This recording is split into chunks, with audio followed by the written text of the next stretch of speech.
जिला नौशहर फिरोज की तहसील मोरो के स्कूल्स में सहूलियात का फुकदान है। फर्नीचर ना होने की वजह से 200 से ज्यादा बच्चे जमीन पर बैठकर तालीम हासिल करने पर मजबूर हैं।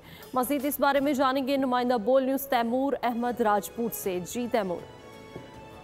जी बिल्कुल, देखिए इस वक्त हम मौजूद जिला नौशहर फिरोज की तहसील मोरो के गवर्नमेंट प्राइमरी स्कूल वडपागिया में, जहां पर जो बिल्डिंग तो इंतहाई खूबसूरत बनी हुई है पर बच्चों को तालीम हासिल करने के लिए फर्नीचर जो है मौजूद नहीं है। ऐसे ही तहसील मोरो में बहुत से स्कूल जो हैं वो या तो बाड़ों में तब्दील हो चुके हैं या उनके पास बिल्डिंग नहीं है, फर्नीचर का मसला है। ऐसे बहुत से जो है मोरो के स्कूल हैं। इस वाले से हमारे साथ एक उस्ताद मौजूद है, आइए उनसे पूछते हैं कि उनका इस बारे में क्या कहना है। जो फर्म शॉर्टेज है वो बहुत है, बच्चे मजबूर हैं नीचे बैठ के तालीम हासिल करने में, जो कि हमारे लिए एक अफसोस की बात है।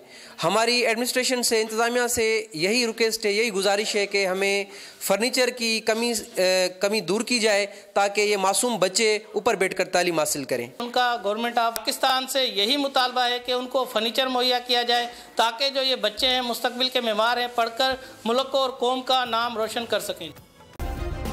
सब्सक्राइब करें और बेल दबाएं ताकि कोई खबर रह न जाए।